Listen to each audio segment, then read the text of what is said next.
Сәлем достар, қалайсыздар? 26 тамыз күні Жетісай базары, яғни Күлпаршын базары өртке оранды. 26 тамыз күні адамдар тәтті ұйқыда ұйықтап жатқанда базар өртке айналды. Тас түскен жеріне ауыр, табыс көзінен айырылған саудагерлерімізге обал болды. Аяқ асты шыққан өрт көзбен көріп, қолдан келген көмекті қарапайым халық бір-біріне көмектесті. Күлпаршын базарының жалпы аумағы 2500 шаршы метр жерді құрайды, ал өрттің ауданы 900 шаршы метрді құрады. Базар 750-ге жуық сауда жасау дүңгіршектерінен, яғни бутиктерден тұратын.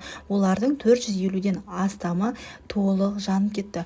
Өрт салдарынан ауруханаға 2 азамат, яғни бутик иелері түсіпті. Иманалиев 41 жаста қолдың ашық жарақатымен, екінші азамат Поладов 25 жаста аяғының ашық жарақатымен ауруханаға түскен. Жалынды сөндіруге жалпы 47 сөндіруші мен 16 бірлік техника жұмылдырылды. Өрт сөндіруші қызметкерлердің жүргізген жұмыстары нәтижесінде өрт сағат таңғы 7:30-да толықтай сөндірілді. Облыс әкімінің тапсырмасына сәйкес өртке байланысты шұғыл арнайы комиссия құрылып, өрттің себебі мен келтірілген материалдық шығындардың көлемі анықталуда. Оған облыс әкімінің орынбасары Қалқаманов жетекшілік етеді екен.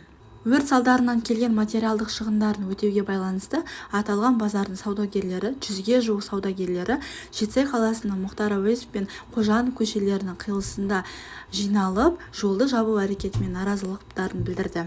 Ресми деректерге сүйенетін болсақ, адам шығыны болмапты, бірақ қарапайым халықтың сөзіне сенсек, 86 жылғы келіншек дәл осы базарда өртке ораныпты және бала шағасы бар деп айтады.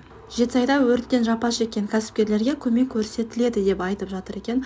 Қарапайым халық наразылық тағы да білдіруде, яғни нотариус бойынша заңды түрде сөз беріңіздер, уәде беріңіздер деп қарапайым халық солай талап етуде.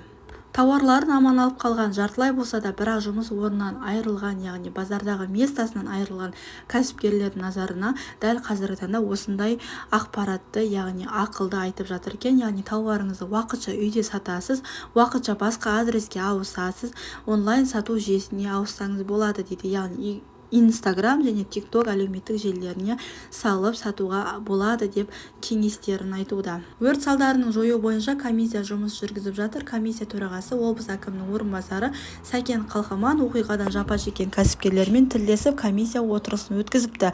Нәтижесінде кәсіпкерлерге көрсетілетін көмек өртенген базар 20 күнде қалпына келтіріледі. Жөндеуден өткен соң кәсіпкерлер базарды 1 жыл тегін отырады. Салық органдарымен бірлесіп салық төлеу мәселесі қарастырылады. Келтірілген шығындарды өтеу үшін қор құрылады. Қорға түскен қаражаттан шығындар өтеледі. Банктер мен кредиттік ұйымдармен кәсіпкерлердің несиесін төлеуде кем дегенде 1 жылға каникул алуға келіссөз жүргізіледі. Жеңілдетілген несие беру бойынша да жұмыстар қолға алынбақ. Дәл қазіргі таңда саудагерлердің барлығы уақытша осы жерде көкөністер қатарына, күріш сататын қатарға, насыбай сататын қатарға уақытша жайғасты. Осында өз жұмыстарын жалғастырады екен. Құрметті жетісайлықтар, қажетті керек заттарыңыз болса, осында келіп саудагерлерімізге қолдау жасап, осында сауда жасаңыздар. Барлық қажеттіліктеріңізді осы жерден таба аласыздар. Күшіміз 27 тамыз күні Үмбетай базарындағы товарлардың бағалары өсіпті. Жығылғанға жұдырық деп осыны айтты. 20-сына қараған түні сағат 3-тер шамасында Түркістан облысы полиция департаментіне қарасты Жетісай ауданы полиция бөліміне орталық базардан өрт алған туралы хабарлама келіп түскен. Хабарлама түсісімен жедел шұғыл тергеу тобы оқиға орнына шығып, өрттің орын алғанын нақтылап, жеке құрам толығымен көтеріп, қазіргі таңда жеке құрам қауіпсіздікті сақтау мақсатында 300-ден астам қызметкер, полиция қызметкері жұмыс атқаруда. Сонымен қатар өрт орын алған жерде адам шығымы тіркелмеген.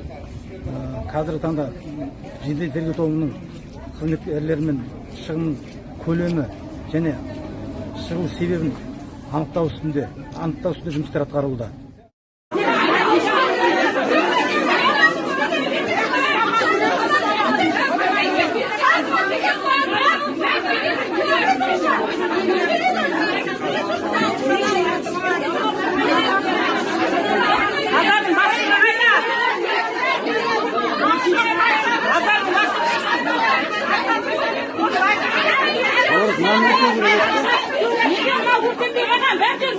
Neге мына өртенбеген? тұрғанда қалай өртейді? Біз тұрғанда қалай өртейді? Неге бала шағасыз есіміз өртейді Вообще кеткен? осыдан басталмай Неге ма? біздің жақта өртенген? Вообще осыдан бастау керек та өртеуді. Мың базар Неге бұған көрдің? Халқы болмаған жол. Халқы жоқ, қандор кімге керек? Неге өртетпеген мынау? Жұмысы жоқ, қандор кімге керек? Бұл басы қу жай неге керек құрын? Жолды жауып алған площадь жібермей жатыр. Жолды жауып алған жібермей жатыр. Міне, бәрі жауып алған жол. Адамдар жанып кеткен ғой заттары. Жылап жатыр, талып жатыр, ар жақтан. Бәрі жол жауып тастаған. Міне, милиция тұр. Барлығы тұр.